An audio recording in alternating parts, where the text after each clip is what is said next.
Olá, está começando mais uma edição do JTT Indigenista. Hoje é terça-feira, dia 26 de maio. Hoje falaremos sobre o parecer 001 da AGU, que trata sobre as demarcações das terras indígenas, e sobre o PL da grilagem, o PL 2633.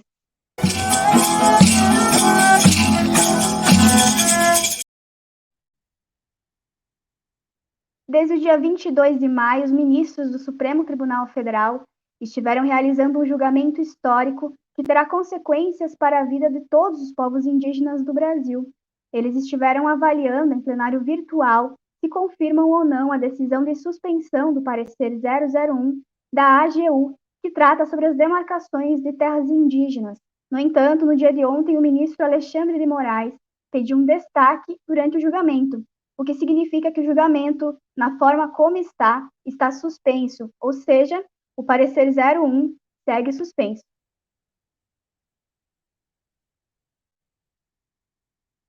O pedido de suspensão foi deferido pelo relator, ministro Edson Fachin, no dia 7 de maio. O parecer da AGU foi emitido em julho de 2017 e traz graves consequências para os povos indígenas. Ele vem sendo usado para barrar e anular demarcações de terras. O Conselho Indigenista Missionário publicou uma matéria onde explica detalhadamente o que é o parecer 001, sua origem e consequências para a vida dos povos indígenas, sobre o marco temporal e muito mais.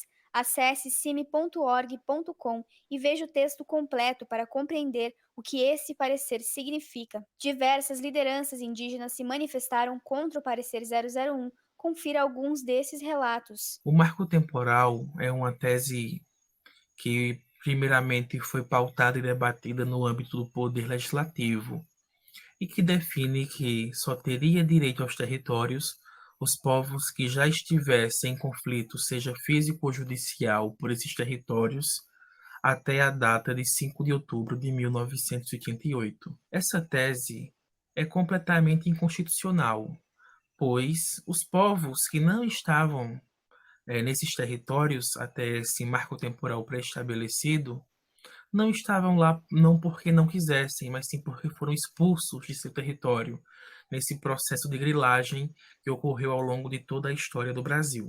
O que está em jogo é o destino, é a reprodução física e cultural dos povos. O que está em jogo são os povos indígenas terem ou não acesso aos seus territórios. Por isso é necessário acompanharmos e pressionarmos para que o STF rejeite o parecer 001 da AGU e, conjuntamente, rejeite a tese do marco temporal. O parecer 001 da AGU de 2017 vem sendo usado como uma estratégia de barrar as demarcações de nossos territórios indígenas. Ainda aplica a tese do marco temporal. Continua fazendo o mesmo processo de crime histórico e na injustiça social com nós, povos indígenas. O STF decide essa semana sobre a suspensão ou não do parecer 001. É importante que você mobilize também, enquanto sociedade, sobre esse parecer anti-demarcação dos territórios indígenas. Demarcação dos territórios indígenas representa a maior democracia do Brasil. O parecer será a canetada para institucionalizar o genocídio indígena no Brasil e cumprir a promessa de campanha do governo Bolsonaro quando dizia que não vai demarcar nem 1 centímetro de territórios indígenas. Um povo sem território é um povo condenado à nossa própria identidade. Pensar a sociedade brasileira sem pensar os direitos dos povos indígenas é pensar uma sociedade pela metade, porque nós, povos indígenas, não somos os primeiros exatamente a chegar, nós somos os primeiros a estar no Brasil. Respeite os povos originários. Os povos indígenas, segundo esse parecer, eles passaram a ser invasores de territórios, né? E não ter o direito constitucional aos seus territórios. A administração pública também passou a se negar a dar assistência, né, e a devida responsabilidade pelos direitos indígenas a partir da proteção também desses territórios indígenas. Por isso, o parecer 001 de 2017 da AGU, ele é contrário aos direitos constitucionais dos povos indígenas. A nossa história, ela não começa em 1988. Nossa história não começa em 1988. A nossa história não começa em 1988. A existência de Tupinambá não começa em 88. A nossa história não começa em 1988? Nossa história não começou apenas em 1988. A gente já existia há muito tempo, antes de 88. Marco temporal, demarcação já. Respeita a nossa nação.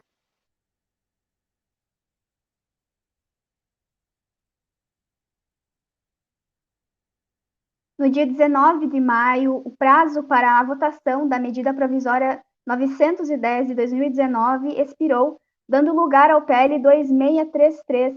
O PL, conhecido como PL da grilagem, seria votado na quarta-feira, dia 20, porém saiu da agenda de votação, mas pode voltar nessa semana. Confira mais informações. Matéria do Conselho Indigenista Missionário destaca que, diante da complexidade da votação do PL nesse momento, representantes dos setores ambientalistas, movimentos sociais, campesinos, indígenas e indigenistas convocaram a imprensa para uma coletiva online no dia 20, realizada às 11 horas. Participaram da coletiva Dom Roque Paloche, arcebispo de Porto Velho e presidente do Conselho Indigenista Missionário, Renan Sotomayor, do Conselho Nacional de Direitos Humanos, Márcio Astrini, do Observatório do Clima, Denildo Rodrigues de Moraes, da Coordenação Nacional de Articulação das Comunidades Negras Rurais, quilombolas, Luísa Reff, do Movimento dos Trabalhadores Rurais Sem Terra, e Maíra de Souza Moreira, assessora jurídica da Terra de Direitos. Originado na MP 910, o projeto de lei está sob relatoria do deputado amazonense Marcelo Ramos, do PL, apesar de ter havido alterações no texto quanto à manutenção do marco temporal para constatação de ocupação e o tamanho das áreas a serem regularizadas por autodeclaração, o cerne do projeto possui a mesma gravidade da MP. Sua eventual aprovação não beneficiará os pequenos produtores, mas sim representará mais uma abertura de porta à legitimação da grilagem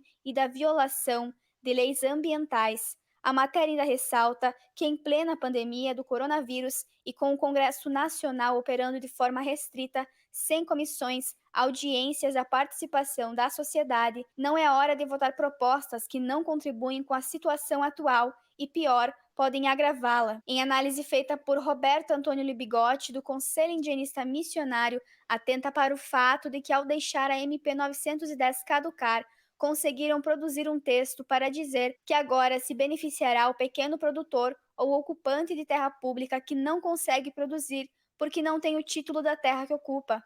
Ou seja, dão uma aparente justificativa de que se pretende fazer justiça aos pequenos e não aos grandes desmatadores. Retiram a culpa dos poderosos e a lançam sobre os pequenos. Ele continua: vão colocar poceiros a ocuparem as terras públicas, estes validam títulos e depois os entregam aos fazendeiros, como se fez na reforma agrária do Figueiredo e depois do Sarney. Os pequenos roerão as terras como ratos, serão os laranjas e depois de tudo ocupado e desmatado, as terras serão transferidas aos verdadeiros interessados, os ruralistas que criarão boi e plantarão soja. Retiraram esse peso simbólico da discussão e apresentam uma outra forma para se obter a mesma finalidade: desmatar, grilar e lotear as terras públicas. Esse processo, inclusive, ele não está só se dando na época do coronavírus, e essa é uma crítica muito grande e grave que a gente faz, como esse processo de um PL que pode liberar grilagem de terra está acontecendo num momento em que o desmatamento está subindo na Amazônia, na véspera da temporada de fogo na Amazônia, e num momento em que está aumentando a violência contra populações locais, quer dizer, o que deixa ainda a situação de votação da SPL mais absurda. Chega a ser ridículo as declarações de quem acha que é o momento, há a possibilidade de votação.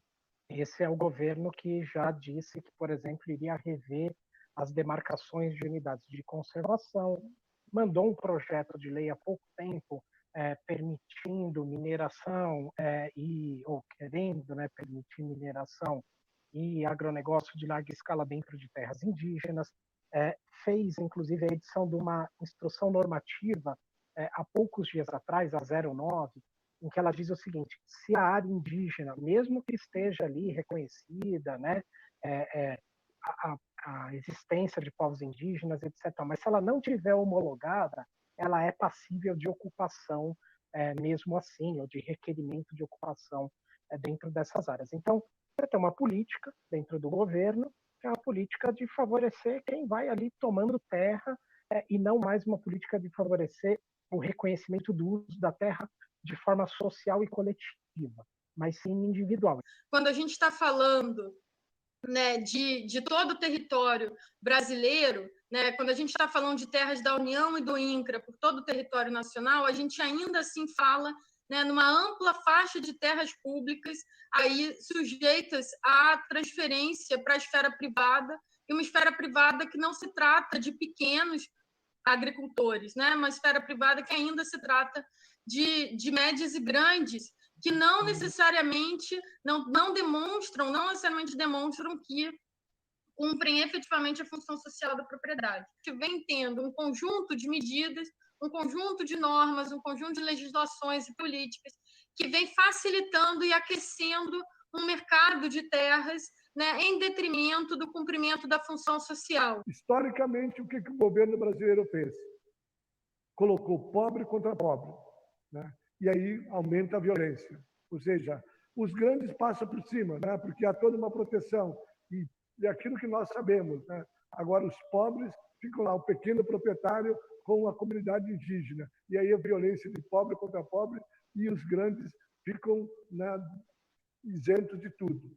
Nós temos territórios nossos, quilombola, que existem áreas de sobreposições sobre os nossos territórios, né? Nós temos grandes obras públicas sobre os nossos territórios, hidrelétrica, mineração, que caso essas propriedades sejam regularizadas, vai ocasionar mais o conflito, há um forte levante contra a demarcação desses territórios, porque esses territórios, eles são territórios onde são fronteiras a ser vencidas para a implementação do agronegócio, né?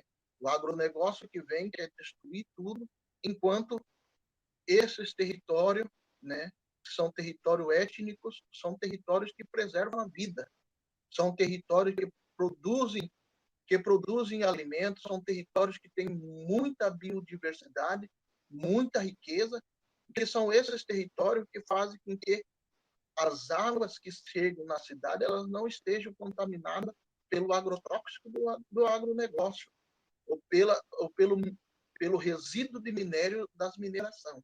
Então, esse PL ele vem contra tudo aquilo que nós defendemos, inclusive desrespeitando o Tratado da Convenção 69 da OIT, que é o direito à consulta prévia, livre e informada. A Constituição da República é clara sobre a necessidade de que todo o processo legislativo passe pelas comissões. A gente sabe que a gente vive num momento de extrema vulnerabilidade, que a pandemia está afetando algo que não conhecemos na nossa história recente. Não é uma batalha entre ambientalistas e agronegócio.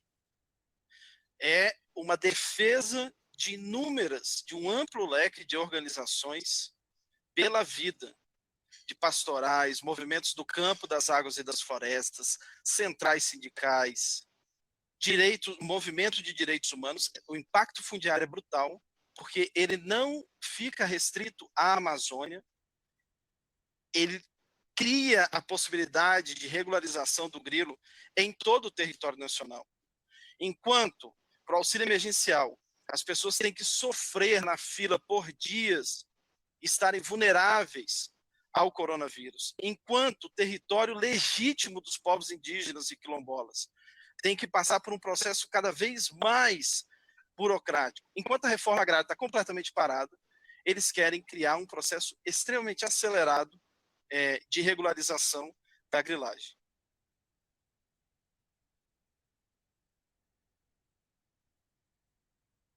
Acompanhe logo mais às 13 horas, entrevista ao vivo com Roberto Antônio Libigotti, do Conselho Indigenista Missionário, sobre esses temas e mais. A gente espera você. Desacato 13 anos, Rede de Jornalismo Solidário.